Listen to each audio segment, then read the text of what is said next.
여러분 안녕하십니까? C채널 매거진 굿데이 첫 소식입니다. 2년 동안 지속된 파행으로 어려움을 겪은 서울 동남노회가 정상화의 길로 들어섰습니다. 총회 헌법과 노회 규칙에 따라서 합법적으로 새 임원을 선출했는데요. 지난 26일 열린 기자회견에서 동남노회 신임원들은 갈등을 멈추고 하나님이 보시기에 아름다운 노회로 거듭나자고 강조했습니다. 변현준 기자가 보도합니다. 수년 동안 내부 갈등으로 혼란을 겪던 서울 동남노회. 그러나 지난 25일 예장통합 수습전권위원회가 주관한 임시노회에서 정상화의 길에 들어섰습니다. 임시노회에서는 과반 이상의 노회원들이 참여한 가운데 예장통합 선거관리위원회 주관 아래 신임원이 선출됐습니다. 지난 26일 기자회견을 개최한 서울 동남노회 신임원진.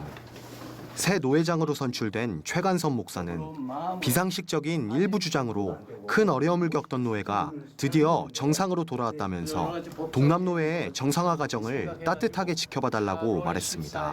노회 밖의 세력과 결탁한 비상식적인 일부 주장들 때문에 큰 어려움을 겪어왔습니다. 민주적인 절차에 따라 노회 임원진을 새로 구성하기에 이르렀습니다. 일부 인사들이 서울중앙지방법원에 제출한 직무방해금지 가처분 신청이 법원에 의하여 기각이 결정됨으로써 서울 동남노회 수습정권위원회의 이번 활동이 사회법적으로도 적법함을 인정받았습니다. 최관섭 목사는 또 새 임원회 구성에 대한 선거무효 소송이 제기될 수도 있다는 일부 언론 보도에 대해 하자없는 임시노회였기 때문에 전혀 문제가 없다고 다시 한번 못 박았습니다. 세상 법정에서도 인정을 받았고 그다음에 총회 공식적인 수습 기간을 통해서 총회장의 인정하에서 공식 선거를 치르고 그리고 우리는 이렇게 합법적으로 임원회가 됐습니다. 하자는 얼마든지 밝힐 수가 있는데 정상적으로 치렀기 때문에 그것은 불가능. 제기는 할 수 있겠지만 그것은 전혀 승소의 가능성이 없는 부질없는 일이라고 생각합니다. 기자회견에서는 지난 103회 총회 당시 명성교회 담임 목사 청빙 반대 결의에 대한 지적도 있었습니다. 동남노회의 새 회계로 선출된 김재복 장로는 법에는 적용 순서가 있다면서 총대들의 결의로 총회 재판국의 판결을 반대한 것은 법 적용 순서를 무너뜨린 것이라고 지적했습니다. 헌법에 보면 법 적용 순서가 있어요.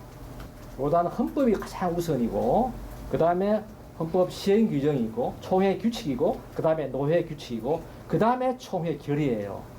상식적으로 법에 우선 순위가 있잖아요. 그러면 총회 헌법이나 헌법 시행 규정이나 이렇게 총회 재판국이 법에 따라서 재판한 것이 우선입니까? 후순위에 있는 총회 결의가 우선합니다. 법에 근본 원칙 단계가 있잖아요. 그렇죠? 총대의 결의로 해서 헌법을 뛰어넘을 수가 없는 거예요. 최관섭 노회장은 새로운 노회에 반대하는 일부 노회원들이 마음을 바꿔 협력한다면 언제든지 따뜻하게 맞이할 것이라고 밝혔습니다. 너그러운 마음으로 돌아오지 않은 분들에게 총력을 기울여서 나머지 돌아오지 않은 분들을 다 품고 돌아오는 일에 우리들의 최선을 다하려고 노력하고 있습니다. 오는 8월 14일 총대 선출을 위한 임시노회를 개최할 것이라고 밝힌 서울 동남노회. 2년 동안 파행을 거듭하다 이제야 정상화로 돌입한 만큼 갈등과 반목이 아닌 하나 되는 동남노회가 되길 기대해 봅니다. C채널 뉴스 변현준입니다.